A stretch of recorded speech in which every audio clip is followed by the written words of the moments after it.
جعفر صادق علیہ السلام کی نگاہ میں زندگی کے اصول کیا ہیں؟ ہمارے چھٹے امام جعفر صادق علیہ السلام کا ارشاد گرامی ہے کہ جس انسان کے اندر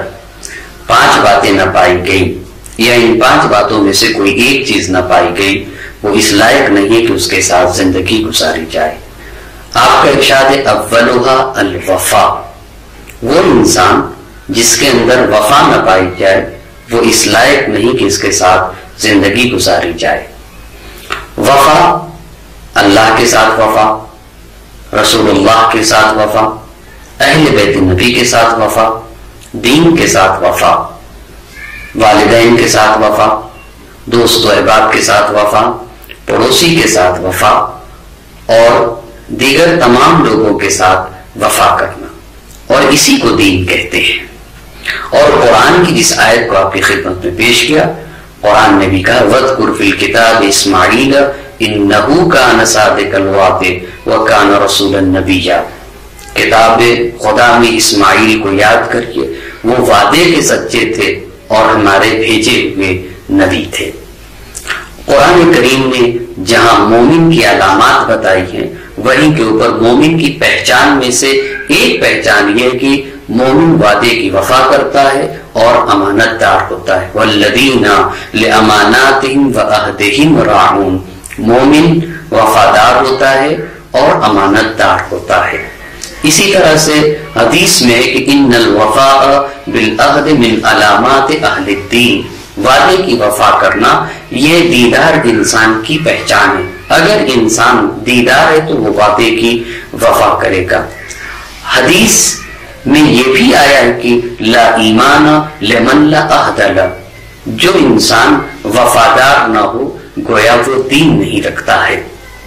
نبی گرامی حضرت محمد مصطفیٰ صلی اللہ علیہ وآلہ وسلم کی زندگی میں اس کے عملی نمونے پائے جاتے ہیں۔ جیسا کہ ملتا ہے کہ ایک مرتبہ آپ کسی شخص کے ساتھ کہیں تشریف لے گئے اور اس شخص کو کسی ضرورت کی وجہ سے کہیں جانا پڑا، تو نبی پاک نے کہا جاؤ تم اور میں یہی کھڑا ہوں جب تک کہ تم واپس نہ آ جاؤ۔ وہ شخص گیا اور اس کو آنے میں دیر ہوئی، اتنی دیر ہوئی کہ سورج کی کرنیں نبی پاک کے چہرے مقدس پہ پڑنے لگی، تو لوگوں نے کہا اللہ کے نبی سائے میں آ جائیے۔ تو نبی پاک نے کہا کہ وعدتہ الی ہاہنا، میں نے اس شخص سے یہاں پر وعدہ کیا تھا۔ اتنا پیغمبر پاک اپنی زندگی میں اس بات کے پابند تھے۔ یا خود سید الشہداء امام حسین علیہ السلام کی تاریخ میں یہ بات ملتی ہے جو آپ کے بھائی حضرت ابی الفضل عباس نے آپ کے ساتھ وفا کی کہ جب شمر امان نامہ لے کر آیا اور جناب عباس سے کہا کہ آپ حسین کا ساتھ چھوڑ دیں، آپ کی جان اور آپ کا مال بچ جائے گا، وہاں پہ حضرت عباس نے ایک تاریخی جملہ ارشاد فرمایا تبت یداک ولعن ما جئت به من امانک یا عدو اللہ، یہ دشمن خدا تیرے ہاتھ ٹوٹ جائے اور تیرے اس امان نامے پہ لعنت ہو۔ اتامرنا ان نترک اخانا وسیدنا حسین ابن فاطمہ وندخل فی طاعت اللعناء واولاد اللعناء، تو ہمیں سکھاتا ہے ہم اپنے آقا، اپنے سید و سردار، اپنے بھائی حسین جو فرزند فاطمہ ہے اسے چھوڑ دیں اور تجھ جیسے لعین اور اولاد لعین کے فرما بردار ہو جائیں۔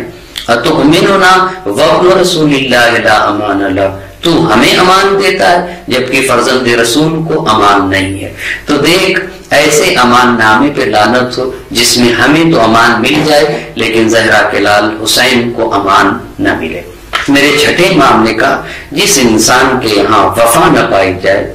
بے وفا انسان اس لائق نہیں ہے کہ اس کے ساتھ زندگی گزاری جائے۔ دوسری بات امام نے ارشاد فرمائی التدبیر، وہ انسان جس کا سوجھ بوجھ نہ پائی جائے، جو اچھی فکر کا مالک نہ ہو، وہ انسان بھی اس لائق نہیں ہے کہ اس کے ساتھ زندگی گزارا جائے۔ پیغمبر پاک نے اپنی حدیث میں ارشاد فرمایا انی لا اخاف علی امتی الفقر ولکن اخاف علیہم سوء التدبیر،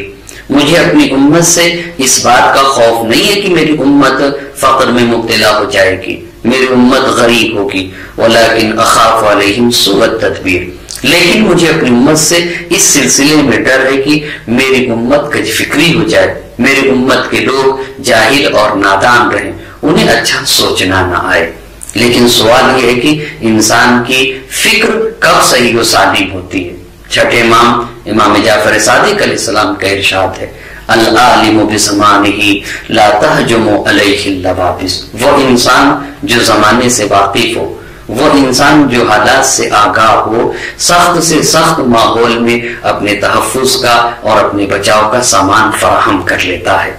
لا یعقل لا یفلح من لا یعقل، امام فرماتے جو انسان اپنے فیوچر کے بارے میں نہ سوچے، جو انسان اپنے مستقبل کی فکر نہ رکھتا ہو، وہ انسان کبھی بھی کامیاب نہیں ہو سکتا، اس لیے کہ جو سوچے گا نہیں وہ پلاننگ بھی نہیں کر سکتا ہے۔ تو ضروری ہے، کامیابی کے لیے فکر کرنا ضروری ہے، لیکن فکر کہاں سے وجود میں آتی ہے؟ یہ بھی امام نے بتایا لا یعقل من لا یعلم، جس انسان کے پاس علم نہ ہو وہ فکر بھی نہیں کر سکتا ہے، لہذا فکر کرنے کے لیے علم ہونا ضروری ہے۔ بالکل ویسے ہی جیسے چراغ کو جلنے کے لیے تیل کی ضرورت ہوا کرتی ہے، ایسے ہی چراغ عقل کو منور ہونے کے لیے علم کی ضرورت ہے۔ اور یہ بھی بات ہے جتنا تیل ہوگا چراغ میں اتنی ہی دیر تک چراغ چلے گا، اس کا مطلب یہ ہے کہ جتنا علم زیادہ ہوتا جائے گا اتنے ہی چراغ عقل دیر تک اور زیادہ قوی طریقے سے منور رہے گا۔ بس دوسری بات جو امام نے کہی، اچھی سوچ جس کے پاس نہ ہو وہ اس لائق نہیں کہ اس کے ساتھ زندگی گزاری جائے۔ تیسری بات امام نے ارشاد فرمائی الحیا، وہ انسان جس کے پاس حیا نہ ہو وہ اس لائق نہیں کہ اس کے ساتھ زندگی گزاری جائے۔ حدیث میں آیا ہے الحیاء سبب الی کل جمیل، اگر انسان کے ہاں حیا ہے نا تو اس کے ہاں تقوی بھی، پرہیزگاری بھی، دیداری بھی آئے گی۔ حیا اپنے ساتھ تقوی، پرہیزگاری، دیداری لے کر آتی ہے۔ اگر انسان کے اندر حیا پائی جائے تو حیا آنکھ کو پاک دامن بنا دیتی ہے، زبان کی عفت اپنے ساتھ لے کر آتی ہے اور کردار کو بھی عفیف بنا دیتی ہے۔ اسی لیے حدیث میں من حرم الحیا فهو شر كله وان تعبد وتورع، اگر کسی انسان کے ہاں حیا نہ پائی گئی تو مکمل شر کا نام ہے، چاہے عبادت اور نماز روزے ہی کیوں نہ کرتا ہو۔ اور اللہ کے نبی نے کہا اگر 1,24,000 انبیاء کرام کی ساری باتوں کو ایک جملے میں جمع کیا جائے تو جملہ یہ بنے گا اذا لم تستحی فاصنع ما شئت، اگر تمہارے اندر حیا نہیں ہے تو جو دل چاہے کرو۔ مولا کائنات نے مالک اشتر کو خط میں لکھا کہ اگر کسی مزدور کو کام کے لیے لانا ہوگا تو ان میں 2 چیزیں دیکھیے گا، ایک چیز کو کہا تجربہ، آیا اس کا اس فیلڈ میں تجربہ ہے، وہ دوسری چیز مولا نے کہی الحیا، دوسری چیز جو بات بتائی وہ حیا کی ہے۔ حتی حدیث میں الایمان والحیاء مقرونان فی قرن اذا ذهب احدهما تبعه صاحبه، ایمان اور حیا آپس میں ایسے جڑے ہوئے ہیں کہ اگر کوئی ایک چلا گیا اس میں سے تو دوسرا بھی باقی نہ رہے گا۔ اور یہی آج کے دشمنوں نے اچھی طرح سے سمجھ رکھا ہے کہ اگر کسی کو بے دین بنانا ہے تو اس کا واحد راستہ یہ کہ اسے بے حیا بنا دیا جائے، اگر کسی سے حیا کو لے لیا گیا تو دین خود بخود چلا جائے گا۔ اس لیے کہ حیا اور ایمان کا بہت گہرا رابطہ ہے، ایمان حیا کے ساتھ محفوظ ہے، اسی لیے کہا گیا حدیث میں ان احسن ملابس الدین الحیا، دین کے بہترین لباس میں سے ایک لباس حیا ہے۔ چوتھی بات امام نے فرمائی حسن الخلق، جس انسان کے پاس اچھا اخلاق نہ ہو وہ اس لائق نہیں ہے کہ اس کے ساتھ زندگی گزاری جائے۔ قرآن کریم نے الاخلاق کو جن الفاظ سے نوازا ہے نا، وہ قرآن کہتا ہے انکا لعلی خلق عظیم، اے میرے حبیب آپ خلق عظیم پر فائز ہیں۔ لیکن قرآن جب متاع دنیا کی بات کرتا ہے تو قرآن کہتا ہے متاع الدنیا قلیل، متاع دنیا قلیل ہے، اور قید شیطان و مکر شیطان کی بات کرتا ہے تو قرآن کریم فرماتا ہے ان کید الشیطان کان ضعیفا، یعنی شیطان کا مکر و فریب ضعیف و کمزور، متاع دنیا قلیل۔ لیکن جہاں کردار، کیریکٹر اور اخلاق کی بات کرتا ہے قرآن، وہاں کہتا ہے انک لعلی خلق عظیم، اے میرے حبیب آپ خلق عظیم پر فائز ہیں۔ اور دین پیغمبر میں انسان کے یہاں انسان کی برتری اور کمال کا معیار یہی تقوی، پرہیزگاری، کردار اور کیریکٹر کو رکھا گیا ہے۔ سیرے پیغمبر پاک نے فرمایا الناس سواء کاسنان المشط، لوگ آپس میں ایسے برابر جیسے کنگھی کے دانت برابر ہوا کرتے ہیں۔ فضیلت اور بڑائی کا معیار تقوی، کردار اور کیریکٹر ہے۔ تو ہمارے چھٹے امام نے فرمایا جس کے پاس اچھا اخلاق نہ وہ بھی اس لائق نہیں کہ اس کے ساتھ زندگی گزاری جائے۔ پانچویں بات امام نے ارشاد فرمائی الحریہ،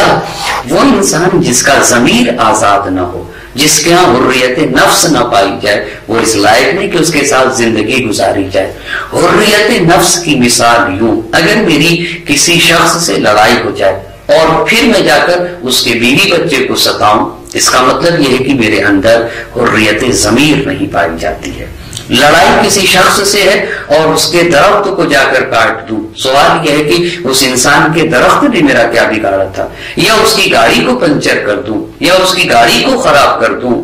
یا اس کی کسی اور شے کو خراب کر دوں، سوال یہ کہ لڑائی اس شخص سے تھی، اس کی اشیاء نے میرا کیا بگاڑا تھا۔ اگر اس کی اشیاء کو، اس کے درخت کو، اس کے تالاب میں پلی ہوئی مچھلیوں کو میں نقصان پہنچا رہا ہوں تو مطلب یہ ہے کہ میرا ضمیر آزاد نہیں ہے۔ یہی حریت نفس اور آزادی ضمیر کا پیغام جو عالمی اور اقوامی پیغام ہے وہ سرزمین کربلا سے سید الشہداء نے دیا، جب زخموں سے چور چور ہو کر زمین کربلا پر آئے اور دشمن یہ سمجھا، اور دشمن کو یہ معلوم نہ تھا کہ حسین زندہ ہیں یا حسین کی روح ان کے جسم سے مفارقت کر گئی، تو دیکھنے کے لیے حسین کی حیات میں اہل حرم پہ جب حملہ کیا تو وہاں کے اوپر سید الشہداء نے یہ جملہ ارشاد فرمایا تھا یا شیعۃ آل ابی سفیان ان لم یکن لکم دین وکنتم لا تخافون المعاد فکونوا احرارا فی دنیاکم،